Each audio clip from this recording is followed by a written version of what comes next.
Quando adquirimos um tipo de vida mais contemplativa, ou seja, quando estamos com o nosso tempo ativo, então podemos perceber aí a decodificação de alguns signos de linguagem e poder ver diferentes conotações ou iguais conotações também, de forma que palavras semelhantes a outra palavra, elas possam aí nos oferecer uma natureza ali que permeia nessa comparação das duas palavras e nos dá ali um direcionamento onde ambas querem chegar. Isso foi visto por causa desse exemplo, contemplativo, com o templo ativo. Se você descompactar, mesmo sendo palavras diferentes, elas chegarão ao mesmo propósito daquela palavra ali que está ali simples, né, na unidade.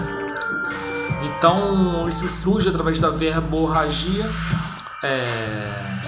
que tem vários tipos de conotações, principalmente a conotação ali que diz respeito a um tipo de comunicação, né? Comunicar e tornar comum, comunidade, humanidade.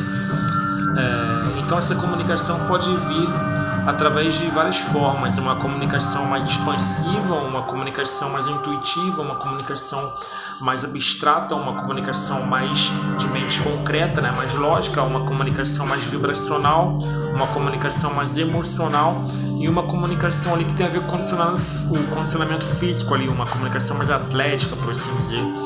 Então cada pessoa tem um tipo de temperamento desse, né? E ela se adequará mais precisamente a um degrau desse compartimento, aquele degrau que tem a ver ali com o temperamento que ela abarca, né?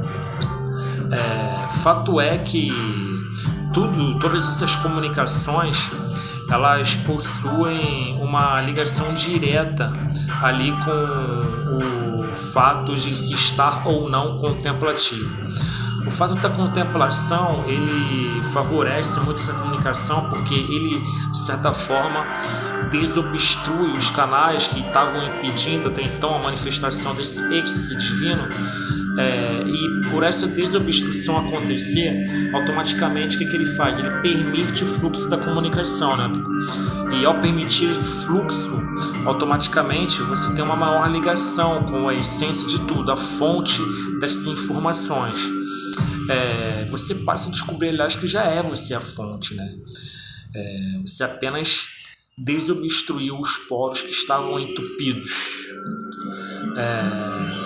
Então nós podemos ver que ativar o nosso templo, ou seja, deixar o nosso templo em uma vibração que seja fidedigna aos eflúvios universais, é a mesma coisa que nos comunicar diretamente com essa teia universal ali que é formada de bandas de frequências. E essa informação que adquirimos quando entramos em contato com toda essa realidade, elas consistem em filamentos de luz, verdadeiros filetes eletromagnéticos que carregam consigo algumas informações, das quais passamos a entrar em contato depois que nós adquirimos um maior grau de entrosamento com toda essa energia que existe aí sendo possibilitada pela contemplação. Então contemplar é uma forma de comunicar, porque ao contemplar alguma coisa estamos diante de toda a magnitude de beleza que aquela coisa possui e dessa maneira nós travamos um tipo de comércio com ela, um tipo de comunicação com ela de uma maneira bem genuína, né? E tudo isso nos brinda ali a verdadeira essência original do ser humano, porque nós empreendemos uma cruzada ao longo dos tempos, na qual toda essa realidade original ela deu lugar ali a um contexto meramente dualístico, onde houve a perda de toda essa comunicação primordial e também ao mesmo tempo o aparecimento de outros tipos de comunicações que não necessariamente tinham a ver com essa simplicidade inicial. Então, pela própria comunicação que isso veio descambar em muitas dualidades ruins, no sentido de guerras e conflitos, etc. Então, pela própria comunicação que nós voltaremos a essa origem, recobraremos essa origem e reconquistaremos todo esse poder no sentido de se tornar um só ali com a fonte. E em todo esse caminhar, em todo esse despertar interno, nós adquiriremos então ali algum tipo de fluxo consciencial, que ele pode ser caracterizado como essa contemplação em si, que vem ali a nos ensinar a nos comunicar com as frequências angelicais. Esse é um processo muito interior, embora ele esteja explicado por muitas escolas, muitas correntes, até religiões oficiais. Ele muitas vezes se apresenta ali em uma linguagem iniciática / simbólica, que ela deve ser ali interpretada à luz da própria consciência interior humana, porque ela é um espelhamento do que o indivíduo tem de valores internos dentro dele. Então isso foi feito para que o ser humano pudesse aí entrar em contato com realidades superiores, né? Através de alguns enredos, algumas histórias, alguns mitos que então vieram a resgatar aquela essência ali em suas tramas. Portanto, quando essas correntes identificam essa comunicação, você pode ver de várias formas: a transfiguração, arrebatamento, só para citar algumas, Irfan. Então, isso quer dizer ali toda a coisa que é possibilitada por essa contemplação, pois não existe, por exemplo, um arrebatamento se o ser humano não for contemplativo. É exatamente a comunicação existente entre ele e a coisa observada